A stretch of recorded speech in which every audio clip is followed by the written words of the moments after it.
শুধু দর্শক মন্ডলী, উপস্থিত ভাইয়েরা এবং সহপাঠিনীরা, আমন্ত্রণ জানাচ্ছি। আরে ওই বোন বল বোন।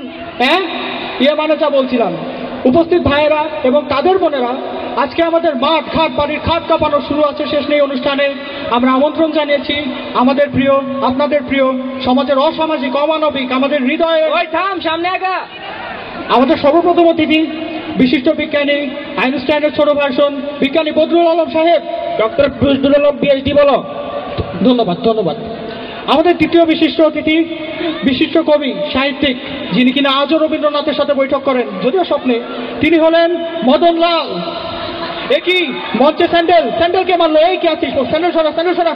সে কি স্যান্ডেল? মঞ্চে স্যান্ডেলের একই দশা দেখেই বোঝা যায় এ কোনো হতদরিদ্র নিঃস্ব লোকের একমাত্র শেষ সম্বল। আহা, এ দেখে বুদ্ধি বিদ্রোহী কবি কাজী নজরুল, যার জন্ম আসানসোল মহকুমার চুরুলিয়া গ্রামে, তিনি বলেছেন, হে দারিদ্র তুমি মোরে করেছ মহান, তুমি মোরে দাঁড়িয়ে আছো খ্রিস্টের সম্মান।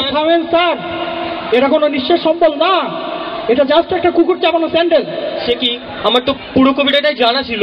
কবির মনে হয় একটা কবিতা জানা ছিল।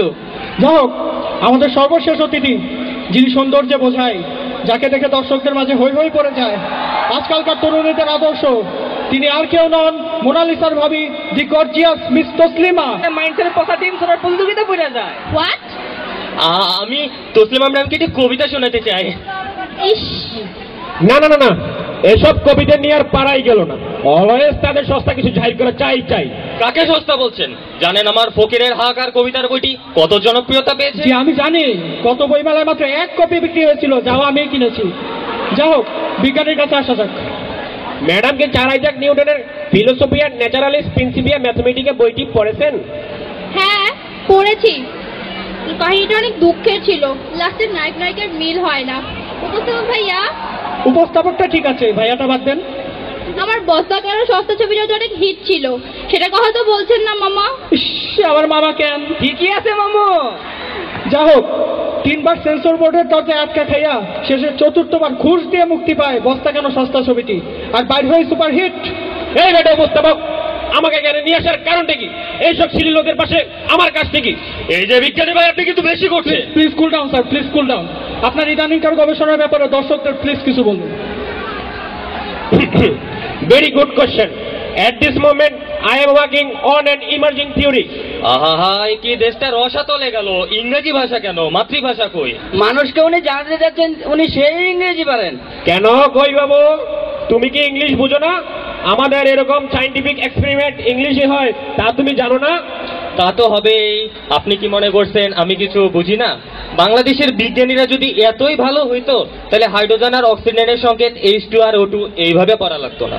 তাহলে তো তারা বলতো উদ্যানের সংকেত U2, অম্লজানের সংকেত O2, এইভাবে পড়লেই তো হইতো না। এই ডাম্বিস, তুমি বলে কি হাইড্রোজেন অক্সিজেন কি তোমার শ্বশুর বাড়ির সম্পত্তি পাইছো যে তুমি ওগুলোকে উদ্যান এবং অম্লজান বলবে এবং সংকেত দিবে U2 এবং O2?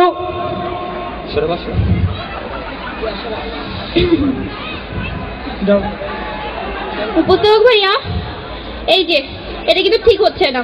আপনি বলছেন সোরা বসেন, বেহার মতো আমার পাশে এসে বসছেন কেন? কেন ম্যাডাম, এত হ্যান্ডসাম উপস্থাপক আপনার পছন্দ হয় না? দর্শক মন্ডলী, এখন আমরা কবির কাছে জানতে চাইবো ওনার বর্তমান কার্যক্রম সম্বন্ধে। জি, আমি বর্তমানে বিহিত্ব নিয়ে কাজ করছি। বিহিত্ব? সে আবার কি? তাই বিহিত্বের মহত্বটা কি শুনি? মানে আমি দেখলাম নিউটন আর আইনস্টাইনের পর বিজ্ঞান কিন্তু থেমেই গেছে, আর সাহিত্য নিয়ে কিন্তু অনেকে অনেক কিছু করছে। তাই বিজ্ঞান আর সাহিত্যর অপূর্ব সংমিশ্রণে বিহিত্ব তৈরি করেছি। কিরকম? এই যেমন মনে করুন, নিউটনের গতিসূত্রকে যদি বিহিত্ব প্রকাশ করে, তাহলে তা হবে, বাহি কোনো বস্তু না করিলে প্রয়োগ, স্থির বস্তুর অবস্থান যে হবে না বিয়োগ, গতিশীল বস্তু যাবে সুষম দ্রুতিতে, পরিবর্তন হবে না তার চলমান গতিতে, পরিবর্তন হার বস্তুর ভরবেগে নির্ভর করে এর উপর প্রযুক্ত বলে, যদিও দুজনের সম্পর্ক সমানুপাতিক, তারপরও ঘটনা রয়েছে একাধিক, বল প্রয়োগ করা হবে যেদিকে, বস্তুর ভরবেগের পরিবর্তনও ঘটবে সেদিকে। যদি কোনো বস্তুকে দেয়া হয় ক্রিয়া, অবশ্যই সে দেবে তার সমান ও বিপরীত প্রতিক্রিয়া, যদি না দিত সে প্রতিক্রিয়া, এক বস্তু যে যেত আরেক দিক ভেদ করিয়া। Wow, so nice. ধন্যবাদ। আমি বলে কি, সায়েন্স কি তোমার পাগলামি পাইছো নাকি? কবি ভাইয়া, আমার আপকামিং মুভি শাশুড়ি চিন্তাইতে কিন্তু এটা আমার লিড সং হিসেবে ব্যবহার করব। জি ম্যাডাম জি, কবিতাটা তো আপনার জন্যই লেখা। হোয়াট? স্যার আইজাকের নিউটনের সূত্র ধরে বাংলা সিনেমার সঙ্গ হয়ে? হায় আল্লাহ, কেন একটি আপেল তুমি নিউটনের মাথায় ফেলেছিলে, পুরো গাছটাই কেন ফেলোনি? এই যে বদরুল ভাই, আপনি কিন্তু বেশি করছেন। এতে তো বিজ্ঞানেরও প্রচার হবে নাকি? আর্টস কমার্সের ছেলেমেয়েরা থেকে শুরু করে রিক্সাওয়ালা পর্যন্ত নিউটনের সূত্র জানবে। Shut up! You and only you are responsible for this. তোমার বিয়েতে যদি একটি বিয়ে আমি না করি তাহলে তাহলে তাহলে বদরুল সাহেব তার নাম পরিবর্তন করে না হয় বদ রেখে দেবেন। যাই হোক বদরুল সাহেব, আপনি কি মনে করেন বিজ্ঞানী সব? অবভিয়াসলি এই পুরো দুনিয়াটাই তো দাঁড়িয়ে আছে সায়েন্সের উপর। আর কি বলবো, সিনেমাতে এবং সাহিত্যে তো ফুল অফ মিস্টেক। তাছাড়া রবীন্দ্রনাথ নিজেই তো ভুল করেছেন। ও মাই গড, রবীন্দ্রনাথ ভুল? তা নয়, আর বলছি কি, রবীন্দ্রনাথ বলেছেন, ভেঙে মোর ঘরের চাবি নিয়ে যাবি কে আমারে। যদি ঘরের চাবি ভেঙে যায় তাহলে তালা খুলবে কি হবে? আপনার এত বড় সাহস, আপনি রবীন্দ্রনাথের ভুল ধরছেন। উপস্থাপক ভাইয়া, কি করছেন আপনি? উপস্থাপক ভাইয়া, লাস্ট ওয়ার্নিং দিচ্ছি। মানুষের পূর্বপুরুষ যে বাদর ছিল তা বোঝার জন্য ডারউইনের তত্ত্বের প্রয়োজন হয় না, সেটা উপস্থাপক বেটার আচরণেই প্রকাশ পায়। সাবাস সাবাস। এ ব্যাপারে অবশ্য আমি বদরুল ভাইয়ের সাথে একমত, কারণ সত্য ন্যায়ের পিছনে আমিও সর্বদা দণ্ডায়মান। পরিস্থিতি আপাতত অন্য নয়, আমাদের শো আজকে এখানেই ক্লোজ। এই ক্যামেরা